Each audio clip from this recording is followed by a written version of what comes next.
Hello, my name is Frank Christensen and I'm the coordinator of officials for IFAF in Europe. This is the second of 6 training tapes dealing with forward progress. In this edition, we'll have a look at forward progress in the backfield, both by normal runners but also on quarterbacks on sacks. So we'll have a look at the mechanics of how we get good progress spots, and we'll talk about philosophy of how we can do that the most accurately. But before we get to the game film, let's have a look to see what the rulebook and the MOFO have to say on this topic. In the rulebook, forward progress is defined in Rule 292. Forward progress is a term indicating the end of advancement by a ball carrier or airborne pass receiver of either team and applies to the position of the ball when it becomes dead by rule. In 513, forward progress, it says the most forward point of the ball when declared dead between the end lines shall be the determining point in measuring distance gained or lost by either team during a down. Exceptions. First one is Rule 851, which of course we all know deals with safeties. And the second one, when an airborne pass receiver of either team completes a catch inbounds after an opponent has driven him backwards and the ball is declared dead at the spot of the catch, the forward progress is where the player received the ball. In the MOFO, we go to 5-7 dealing with marking spots. In normal play, forward progress usually only needs to be marked to a tolerance of 1 foot. Since the ball is just less than 1 foot long, this means there are only 3 positions that a ball can be in between any pair of yard lines. A. With the nose, the most forward point of the ball on the forward yard line. B. With the middle of the ball midway between the 2 yard lines. And C. With the tail, the rearmost point of the ball on the back yard line. Note that in this system, the ball is never positioned spanning a line. And finally, officials need only mark forward progress to the nearest one of these points, except A, when the line to gain or goal line is concerned, in which case more accuracy is necessary. And B, after change of possession, a start of a new series, in which case the dead ball spot should always be marked with the nose of the ball on the nearest yard mark. And the when in doubt principles number 17 says, if the ball carrier is being held by only one player, the ball is still alive. If held by 2 or more, forward progress is stopped. Now, let's have a look at some game film.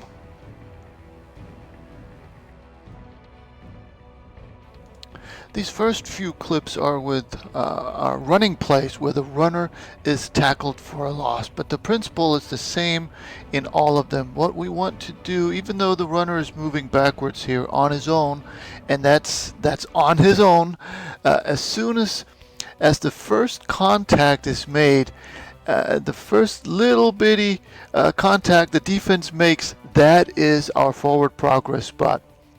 So whether this is the 31 or the 32 here, it certainly is not back at the 35 where progress is finally made.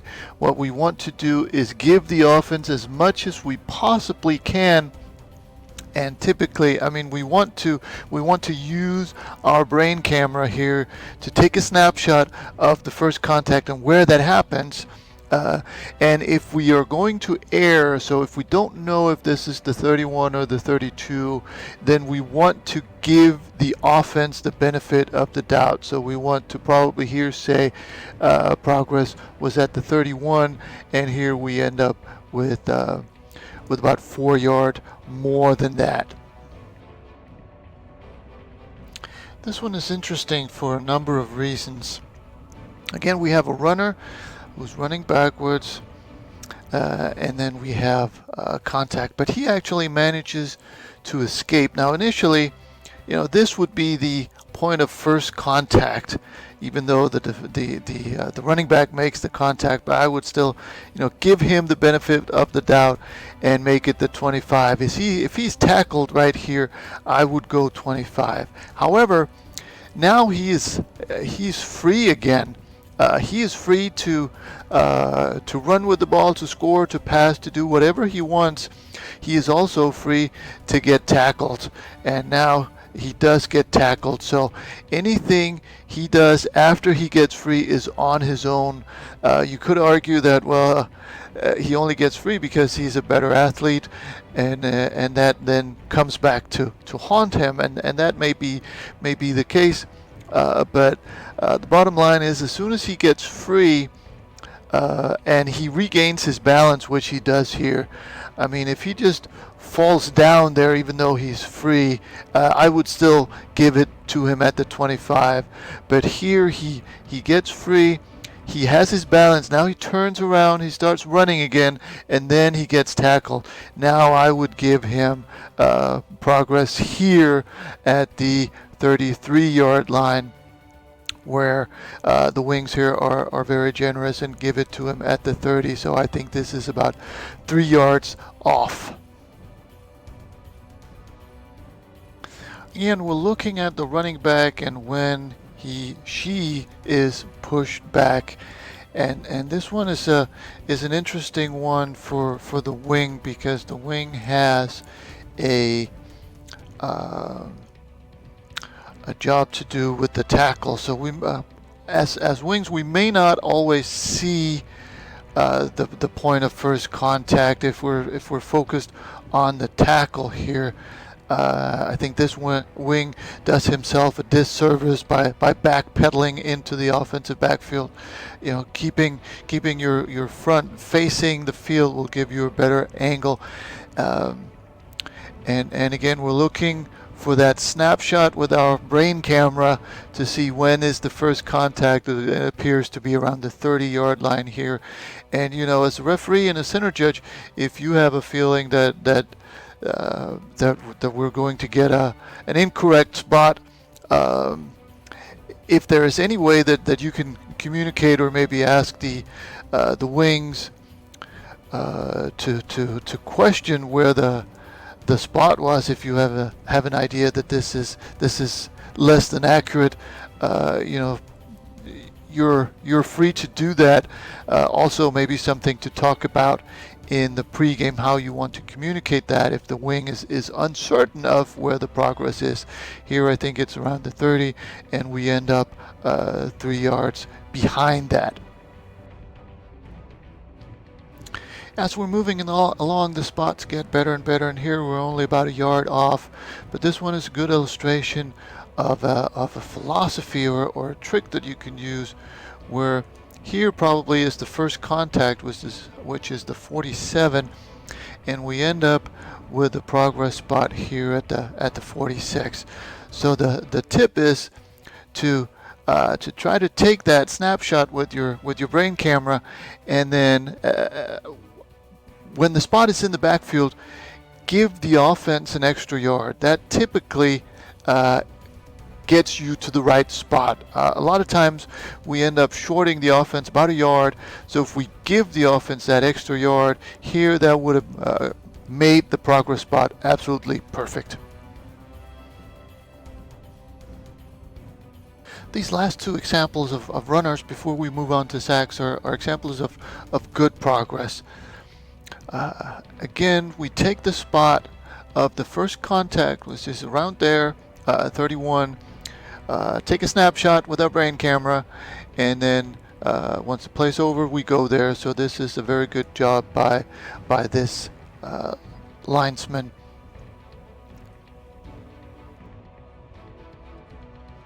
Here's one last example of a good progress spot on a running back. This one, sometimes it's fairly easy when the runner going forward, and then he's met and pushed backwards. There's no did he move back on his own or anything like that we have to deal with here. So here the first contact appears to be at the -1, which is the 39, and then he's moved back, and we end up with a good spot here. This one also illustrates a good situation where simply because the ball comes loose here, that sometimes we need to come in and sell this a little harder and sell it as a progress spot as opposed to a loose ball. I think the referee is a little bit too loose in letting people behind him. Now he's got people or players from both teams, including the ball, behind him. And since as referee and center judge you don't have any real direct responsibility for the progress spot, you should do a good job of staying, keeping everybody in front of you. But again, even though the Wings do get a good progress spot here, we could have sold this a little better.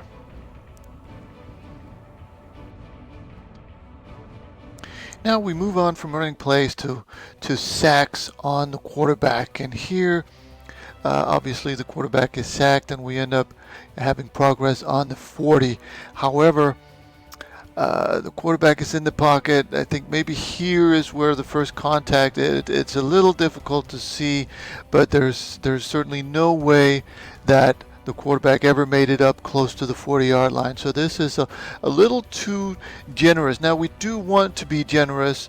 Again, the same philosophy applies, that take where you think it is with your brain camera snapshot, and then give the offense an extra yard. That typically gets you to the right spot, but here it's just too much and too generous. So on this sack, the progress spot is somewhat better. You'll notice that even though the quarterback takes a step back on his own, that's on his own, and then here comes the first contact, which is pretty much on the 40-yard line, and then he's dragged down.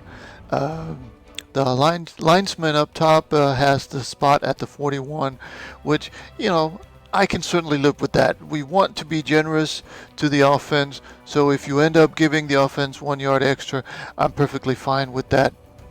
One note for the line judge here at the bottom: if you don't know where the spot is, if you don't really have a good spot because you were watching your keys down the field, which is perfectly understandable sometimes, maybe just hesitate a little bit before you move downfield and get involved. There's certainly no reason to move past the linesman who has a good spot. So instead of just looking at where the quarterback ended up, if you don't have a spot, just have a look at the linesman and then mirror him in the way that you move back to the spot. This spot isn't bad either. The trick here is, when the quarterback starts moving back on his own, so it's not like the first spot of where he moves back, because the first step or so he moves back on his own, but as soon as the contact here is made, this is the spot that we want to have, and I think the officials end up pretty much on the 42, even though these two wings have different spots initially. I think they end up on the 42, which is a pretty good spot considering that the quarterback moves back on his own. But again, it's the same principle: snapshot with your brain camera, and then if you have any doubts, give the offense that extra yard. Here's another example where adding that extra yard to the offense can be beneficial. We have a situation here where the first contact is right there. So the ball is at the 42, and this is really where we want forward progress to be given. And the linesman up there, he does a good job, but he ends up at the 41. So again, take the spot where you think it is with your brain camera, and then give the offense an extra yard, and that typically gets us to the right spot. Another thing for the wing that he does a really good job. I like the way he's sidestepping most of the way here. keeping his front towards the field. That just gives you better vision. However, this is pretty much where he starts coming onto the field at the 43, and he ends up at the 41. So if you want to improve this part of your game, make sure that you sidestep all the way down to where you want to square off, and then make that a full 90-degree angle. Here it becomes a little bit of a banana. Still good job, but there's a little room for improvement still. These last two plays, a really good job by the wings, who get excellent progress spots, even though they are looking down the field at receivers. So probably they're using our philosophy of looking at where do we think he was hit, and then giving the offense that 1 extra yard. Here they end up on the 35, and if we go back and look, that is pretty much where he is. You may argue it's just inside the 35, but again, if we're going to make a mistake here, I would much rather give the offense that extra half or full yard, because the defense is going to be happy no matter what. So we certainly don't want to shortchange the offense and make them lose additional yardage than they already did on this sack. So very good job by these wings. In this last example, we again have a sack and the quarterback being pressured back, and again we've got this line judge doing a pretty good job of getting a forward progress spot. Here probably is somewhere around the first contact, which is +1 on the red line, and he's then pushed back. But again, take your brain camera, take that snapshot, and then once you come back, you could just go to that spot, and if you have any doubts, give the offense an extra yard. That was the training tape. I hope it made sense, and I hope you found something you can use on the field.